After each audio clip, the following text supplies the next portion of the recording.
아비멜렉과 그와 함께 있는 모든 백성이 밤에 일어나 네 때로 나누어 세겜에 맞서 매복하였더니 에베스의 아들 가알이 나와서 성읍 문 입구에 설 때에 아비멜렉과 그와 함께 있는 백성이 매복하였던 곳에서 일어난지라.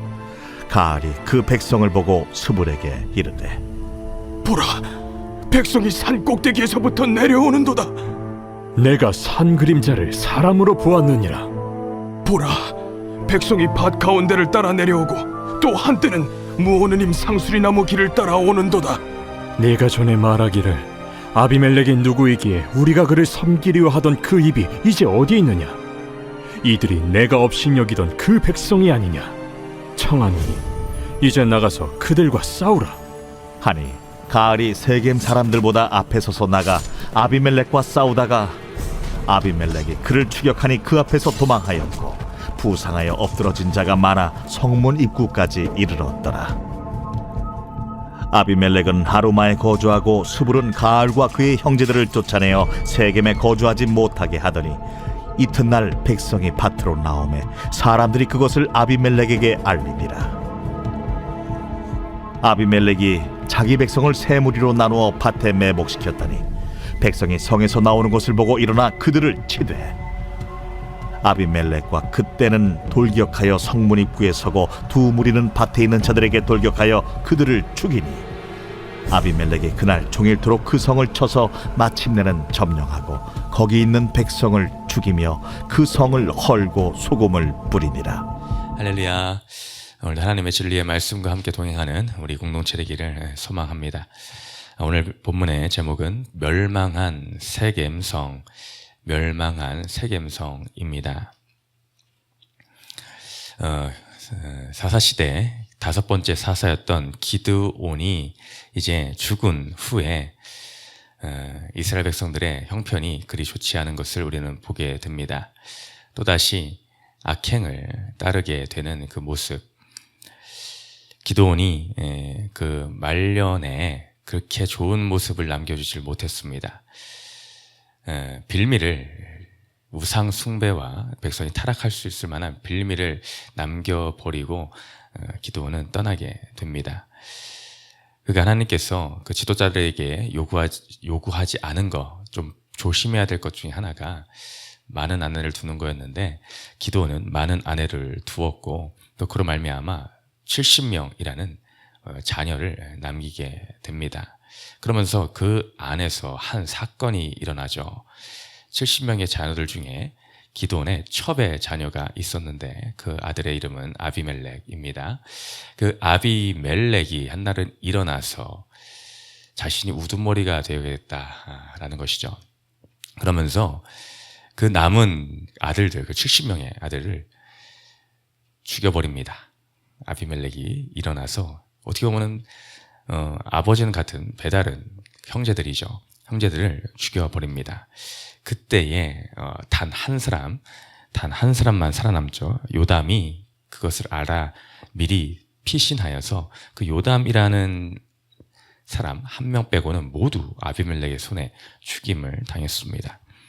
그러니 이 아비멜렉을 주위에 이 세겜 사람들이 일어나서 이 아비멜렉을 정말로 왕을 삼는 일이 벌어지고 말았습니다. 그래서 이제 아비멜렉과 세겜 사람들이 한통속이 되어서 있는 상황 가운데 아까 유일하게 살아남은 이 요담이라는 자가 그 아비멜렉과 세겜 사람들을 질책을 하고 나섭니다. 이것이 가당하지 않다. 우리 기드온과 그 자녀들의 그 집안을 이렇게 망가뜨리고 어떻게 이렇게 대우할 수가 있는가라고 하며 비유의 말을 들어서 그들이 온전히 서지 못할 것을, 결국 망하고 말 것임을, 서로가 서로를 불태워 죽일 수밖에 없는 형국에 치달을 것이다 라는 예언과 함께 그들을 책망하게 됩니다. 그 뒤에 정말로 그들은 분열이 일어나고 맙니다. 하나님이 그 가운데서 역사하셔서 악한 영을 통하여서 이 아비멜렉 세력과 세겜 사람들, 이 세겜 사람들이 결국에는 서로를 배신하고 마는 상황이 벌어집니다. 그 세겜 사람들 중에서 이제 가알이라는 자가 일어나게 되었는데, 이 세겜 사람들이 이제 아비멜렉 편이 아니라 가알의 편에 속해 이 아비멜렉을 배신을 합니다. 그러니 이제 아비멜렉도 화가 나는 거죠. 배신을 하고 나니. 그러니 이 아비멜렉에게는 스불이라는 장관이 있었는데, 그 스불을 필두로 하여서 이 전쟁이 벌어지게 됩니다. 한마디로 어제의 아군이 오늘의 적군이 되고만 상황이 펼쳐지고 맙니다. 그래서 오늘 읽은 본문 말씀이 이 아비멜렉 스불을 중심으로 한 군대와 이 가알과 세겜 사람들을 중심으로 한 이 군대가 서로 싸우고 전쟁하는 모습을 보여줍니다.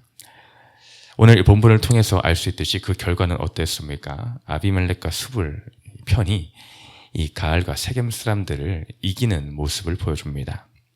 그래서 41절에 스불은 가알과 그의 형제들을 쫓아내어 세겜에 거주하지 못하게 하였다.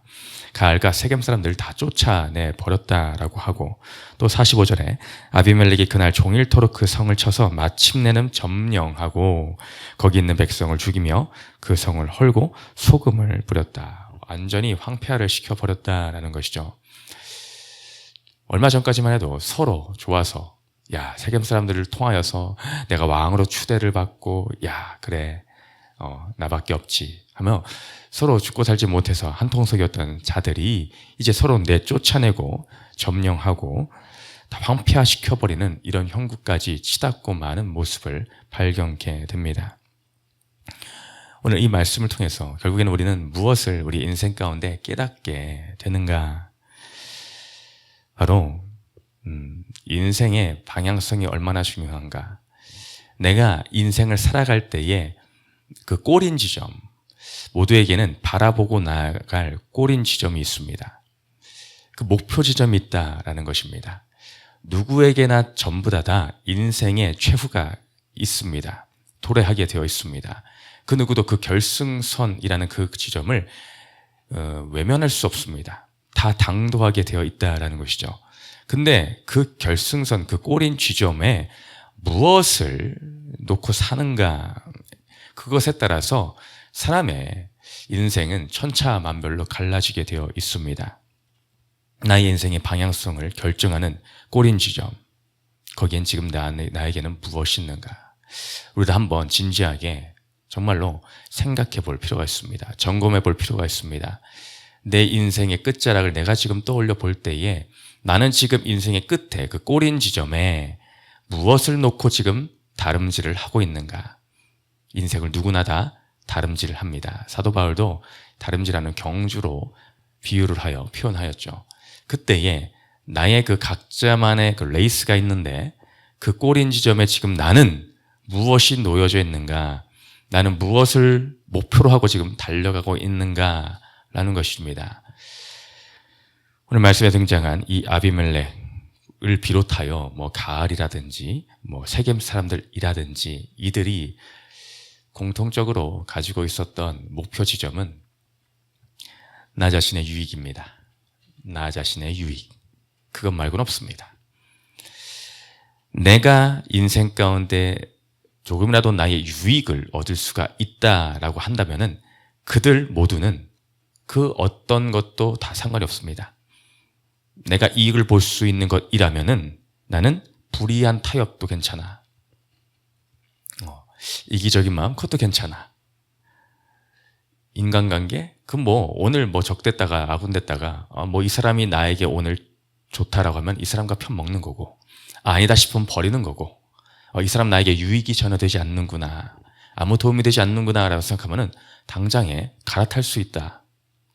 그러니 그들의 궁극적인 인생을 이끌어가는 그 모든 목표 지점에는 심히 이기적이고 자신밖에 모르는 그 모습이 담겨져 있습니다. 그것이 우상이 되어 그것이 나의 인생을 이끌고 가고 있는 모습을 표현하고 있는 것입니다.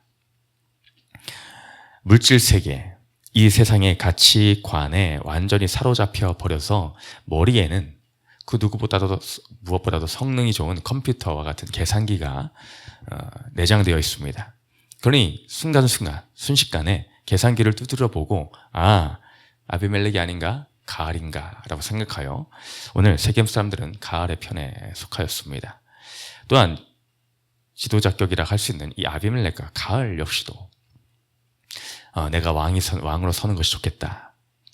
이 사람들도 나를 추대해 주네. 이 편에 있는 것이 좋겠다. 라고 하여 자신의 성공과 자신의 부귀, 영화를 위하여 뭐 부리고 뭐고 상관이 없습니다. 하나님의 뜻, 그것은 전혀 그들의 귓가에도 머릿속에도 티끌만큼도 없는 자들이 되고 말았던 것입니다. 이것이 남의 인생을 설명하는 것이 아니라 우리도 그와 같이 방심하게 되면 그럴 수밖에 없습니다. 이 땅은 수없이, 이 세상은, 악한 사단은, 악의 영은 포기하지 아니하고 우리의 삶 가운데 틈타 들어옵니다. 어떤 사건이 찾아올 그때에 순식간에 또한 내 마음을 휩싸고 들어오게 되어 있습니다. 내 마음에 오늘 이 아비멜렉 가할 세겜 사람들과 같은 생각과 마음들을 심어주고 맙니다. 그것이 점점 부풀어지고 커져서 내가 왕까지 해먹어야 되겠다라는 생각이 들게 하는 거. 내가 내 인생을 멋지게 내가 한번 계획해서 내가 한번 다스려 가야 되겠다라고 하는 거. 이것이 사탄 마귀의 실수입니다. 그래서 우리의 고린 지점의 그 목표를 흐릿하게 만들며 하나님을 향해 표대를 향해 나아가는 그 걸음 다름박질에서 그 목표 지점의 표대를 뽑아 다른 곳에 표대를 꽂아버리게 하는 것입니다. 그러니 그 인생은 완전 다른 곳을 향해서, 전혀 다른 곳을 향해서 달려가고 있는 인생입니다. 그것은 결국에는 멸망으로 치닫게 되어버리는 인생이 될 수밖에 없더라. 빌립보서 3장의 고백에 사도 바울은 이야기합니다. 12절 이하에 내가 이미 얻었다 함도 아니요 온전히 이루었다 함도 아니라 오직 내가 그리스도 예수께 잡힌 바 됨 그것을 잡으려고 달려가노라. 형제들아 나는 아직 내가 잡은 줄로 여기지 아니하고 오직 한 일 즉 뒤에 있는 것은 잊어버리고 앞에 있는 것을 잡으려고 표대를 향하여 그리스도 예수 안에서 하나님의 위에서 부르신 부름의 상을 위하여 달려가노라. 그 위대하다는 사도 바울, 모두에게 존경받는 사도 바울, 그도 고백하였습니다. 형제들아, 내가 아직 잡았다라는 것이 아니다. 내가 모든 것을 다 이루었다라는 것도 아니다. 이것은 무엇입니까? 내 인생에 방심하지 않겠다는 것입니다.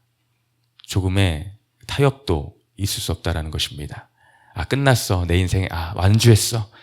난 이만큼은 주님의 믿음 생활 신앙생활 잘했어 라고 안도하며 마침표를 이미 아직 완전히 찍었다라는 것이 아닙니다. 우리 인생은 주님 오실 때까지 마침표가 찍히지 않습니다. 아직 쉼표밖에 없습니다. 완성되지 않았습니다. 그러니 안심하고 마침표를 함부로 찍어서는 안 됩니다. 내가 완성되었다, 다 잡았다라고 나는 말하는 것이 아니다.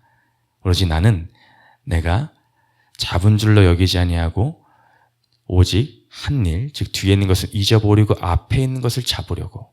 아직도 사도 바울은 그 목표를 향하여서 지금도 달려가고 있다라는 것입니다.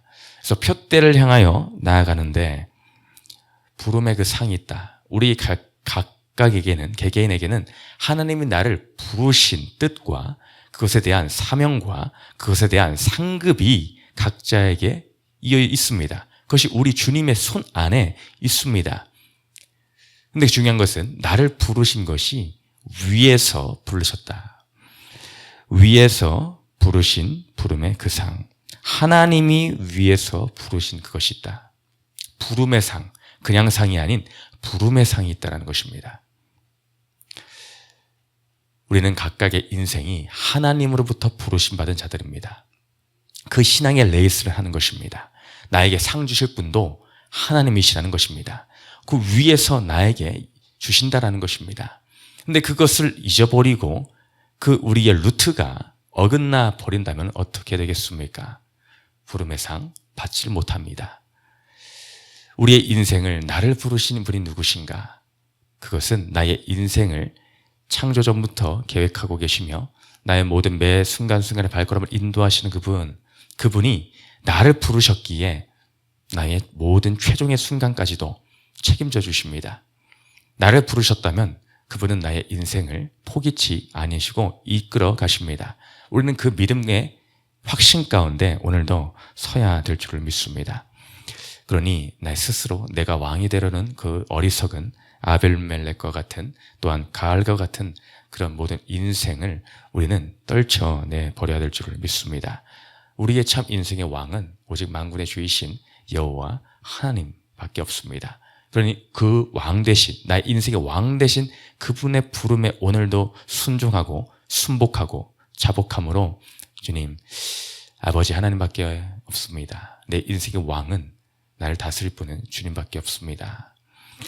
그 고백함으로 나의 참 임금 되신 주님을 저버리는 죄악을 에서 멀리 하고 오늘도 주님께 순종해 나아가는 우리 모두가 되기를 소망합니다.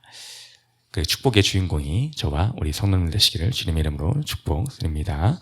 마지막 질문을 읽고 마치겠습니다.